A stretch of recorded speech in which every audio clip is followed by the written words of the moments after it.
రావణుడు ఆగ్రహావేశాలతో దశ దిశలు దద్దిరిల్లేలా గర్జించి, వీడు ఈ విభీషణుడు నేను ప్రసాదించిన భోగాలతో ఒళ్ళు కొవ్వెక్కి నా నీడలో బ్రతుకుతూ నాకే విరుద్ధంగా నా విరోధిని ప్రశంసిస్తున్నాడు.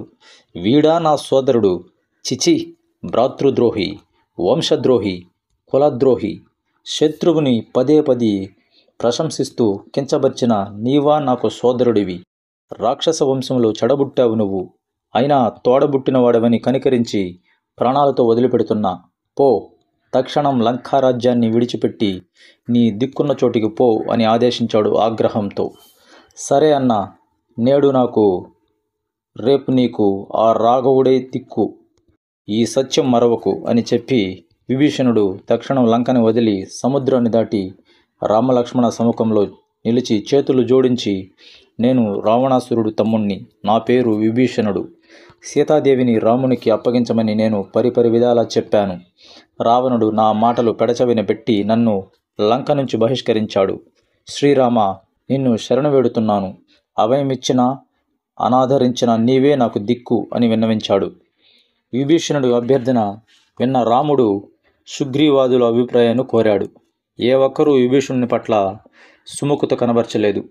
ఆంజనేయుడు మాత్రం అతడు బురదలో పుట్టిన పద్మం లాంటి వాడని, అతడి మాటల్ని విశ్వసించవచ్చని లంకలోని తన అనుభవాన్ని బట్టి చెప్పాడు. అందరూ అభిప్రాయాలు విన్న రాముడు మందహాసం చేసి, శరణన్న వాడిని శక్తి ఉండి కాపాడలేకపోతే అది మహాపాపం. పైగా ఆ వ్యక్తి మన జన్మజన్మల పుణ్యాన్ని అపహరించుకుపోతాడు. అంతెందుకు, నీ వాణ్ణి అంటూ ఒకసారి శరణం వేడితే చాలు, సకల ప్రాణికోటికి అభయం ఇచ్చేస్తాను. అది విభీషణుడైనా సరే, రావణాసురుడైనా సరే. ఇది నా వ్రతం, ఇది నా నియమం. విభీషణుడికి నేను అభయమిస్తున్నాను. విభీషణ రా అని ఆహ్వానించాడు రాఘవుడు. విభీషణుడు వచ్చి శ్రీరామచంద్రుని పాదాలపై పడి, మహాప్రభు, సర్వలోక శరణ్యుడవైన నిన్ను శరణ వేడుకుంటున్నాను. లంకను వదిలేశాను, మిత్రులను వదిలేశాను, భార్యాపుత్రులకు దూరమయ్యాను. రామా, నా రాజ్యము, నా జీవితము, నా సుఖశాంతులు అన్నీ నీ చేతిలో ఉన్నాయి అంటూ శిరస్సు వంచి మొక్కాడు. విభీషణుడి ముఖంలోకి ప్రేమగా చూస్తూ, విభీషణ, నా శరణు పొందిన నీవు ఎలాంటి వాడివైనా, ఎలాంటి బుద్ధితో వచ్చినా ఇక నీకు ప్రాణభయం లేదు. అయితే వీరందరికీ నమ్మకం కలగడానికి రాక్షసుల బలాబలాలను వివరించి చెప్పు అన్నాడు రాముడు సాదరంగా. అప్పుడు విభీషణుడు, రాఘవ, శివుడు ఇచ్చిన వరం వల్ల దశకంఠుడు పంచభూతాలకు, దేవదానవ గంధర్వులకు అవధ్యుడు. అతని తర్వాతి వాడు కుంభకర్ణుడు, రణరంగంలో దేవేంద్రుడికి ప్రతియోధుడు. ఇంకా రావణాసురుడి సేనాపతి ప్రహస్తుడు, కైలాసంలో జరిగిన యుద్ధంలో కుబేరుని సేనాపతి అయిన మణిభద్రుణ్ణి చిత్తుగా ఓడించాడు. ఇంకా దుర్భేద్యమైన కవచాన్ని, ధనస్సును ఎళ్లవేళలా ధరించి యుద్ధ సన్నద్ధుడై అదృశ్యరూపుడై సంచరిస్తూ ఉంటాడు రావణాసురుడు పుత్రుడు ఇంద్రజిత్తు. యుద్ధానికి రాబోయే ముందు వీడు అగ్నిని పేల్చి సంతృప్తపరిచి అంతర్ధానుడై శత్రువులను సంహరిస్తాడు. ఇంకా దిక్పాలకులతో సాటి వచ్చే మహోదర, మహాపార్శ్వ, అకంపన ప్రముఖులు చాలామంది ఉన్నారు. కామరూప సంచారులైన రాక్షస వీరులు లంకారాజ్యంలో 10,00,00,000 సహస్రాలు ఉన్నారు. ఈ సైన్యంతోనే రావణుడు దిక్పాలకుల్ని జయించాడు, దేవేంద్రుణ్ణి హింసించాడు, కుబేరుని తరుము కొట్టి లంకను ఆక్రమించుకున్నాడు. ప్రభు, అలాంటి రావణుణ్ణి సంహరించి లోకరక్షణ చెయ్యి అని ప్రార్థించాడు. విభీషణ, ఆ దశగ్రీవుణ్ణి సంహరించి లంకా పట్టణానికి నిన్ను రాజును చేస్తాను. ఇది నా అభయం. పుత్రమిత్ర సైన్య సమేతంగా దశకంఠుణ్ణి సంహరించకుండా నేను అయోధ్య పట్టణంలోకి అడుగు పెట్టను. నా సోదరులు ముగ్గురిపై ఒట్టు, నీవే లంకకి రాజువి. లక్ష్మణ, సముద్ర జలాన్ని తీసుకురా. ఇంకా సామ్రాజ్యానికి విభీషణుని పట్టాభిషిక్తుని చేస్తాను. సూర్యచంద్రులు భూమి నిలిచి ఉన్నంతకాలం, లోకంలో నా కథ వినిపించున్నంతకాలం ఇతడు రాజ్యాన్ని పాలిస్తాడు అన్నాడు రఘురాముడు గంభీరంగా. తక్షణమే లక్ష్మణుడు సముద్రోదకం తెచ్చాడు. వానర సమూహం జయ జయధ్వానాలు పలుకుతుండగా విభీషణుడి పట్టాభిషేకం స్వయంగా జరిపించాడు రాముడు. అటుపైన సులభంగా సముద్రాన్ని దాటే ఉపాయం చెప్పమని వానర సైన్యమంతా విభీషణుడిని అడిగారు. ఇక్ష్వాకు వంశంలో పుట్టిన సగరుడు తవ్వడం వల్ల ఇది సాగరం అయ్యింది.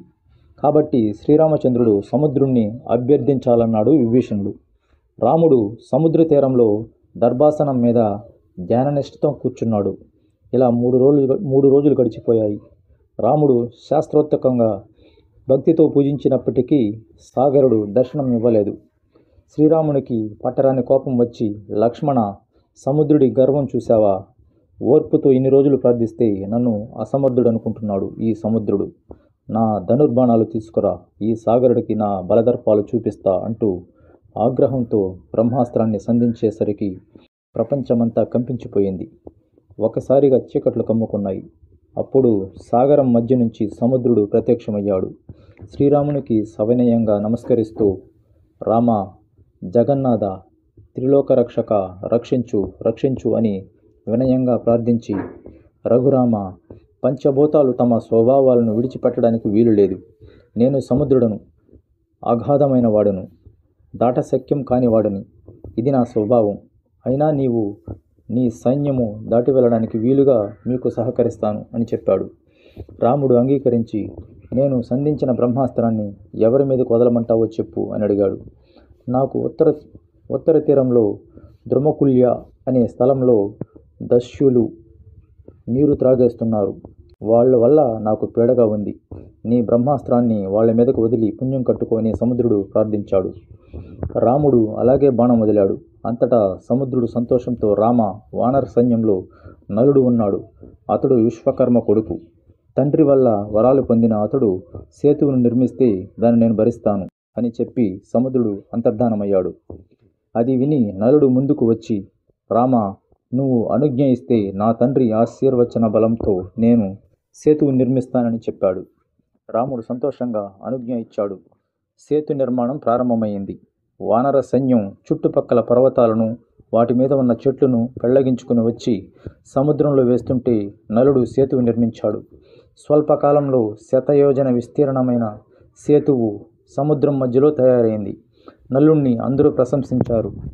అతి సుందరంగా, సువిశాలంగా, ఎత్తుపలాలు లేకుండా ప్రకాశిస్తున్న ఆ సేతువును చూసి సంతోషించిన రాముడు ముందు నడవగా యథాక్రమంగా వానర సైన్యం సేతు మీదుగా సముద్రాన్ని దాటింది.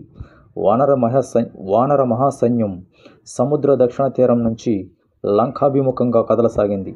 భూమి దద్దరిల్లుతుంది. చెట్లు చేమలు ఎక్కుతూ పర్వత శిఖరాలను లంఘిస్తూ దిక్కులు పిక్కటిల్లేలాగా జయ జయధ్వానాలు చేస్తూ ఉత్తుంగ తరంగాలతో కదలి వస్తున్న మహాసముద్రంలో ప్రకృతి అంతా రావణాసురుడి వినాశనాన్ని సూచిస్తుంది. కాబట్టి యుద్ధం ప్రారంభించడానికి ఇదే సుముహూర్తం అంటూనే సుగ్రీవునితో సంప్రదించి రాముడు వానర సైన్యాన్ని లంకాభిముఖంగా కదలమని ఆజ్ఞాపించాడు. సర్వసైన్యానికి అగ్రభాగంలో ధనుర్ధారి అయి రాముడు, అతనికి ఇరువైపులా విభీషణ, సుగ్రీవులు, లక్ష్మణుడు మొదలైన వారంతా నడిచి లంకానగర ప్రాకారాన్ని ముట్టడించారు. అలా హఠాత్తుగా అన్ని వైపుల నుంచి ఇలా అంతులేని వానర సైన్యం లంకా పట్టణాన్ని చుట్టుముట్టేసరికి ఊహించని ఈ పరిణామానికి లంకలోని రాక్షసులంతా విస్మయం చెందారు.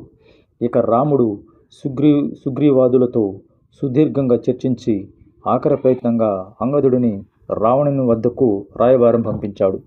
అంగదుడు రావణ సభలోకి ప్రవేశించి, రావణ, నీ జీవితం, నీ లంక భవిష్యత్తు ఇప్పుడు రఘురాముడి చేతిలో ఉన్నాయి. నువ్వు చేసిన పనికి పశ్చాత్తాపం చెంది మహాపతివ్రత సీతాదేవిని సగౌరవంగా అప్పగించి రామునిని శరణవేడు, లేదా నీకు నీ లంకకు చోటు తప్పదు అని హెచ్చరించాడు అంగదుడు. రావణుడు నిప్పులు కక్కుతూ, ఈ దుష్టుణ్ణి సంహరించండి అంటూ బిగ్గరగా అరిచాడు. అంగదుడు ఆవేశంతో ఆ భవనాగ్రభాగానికి లంఘించాడు. ఆ భవన శిఖరాన్ని గట్టిగా ఓ తన్ను తన్నాడు. ఆ దెబ్బకు ఆ భవన శిఖరం నేలకు రాలిపడింది. దశ దిశలు మారుమ్రోగేలాగా గర్జించి, రావణ, రఘువీరుడి చేతిలో నీకు చావు తప్పదు.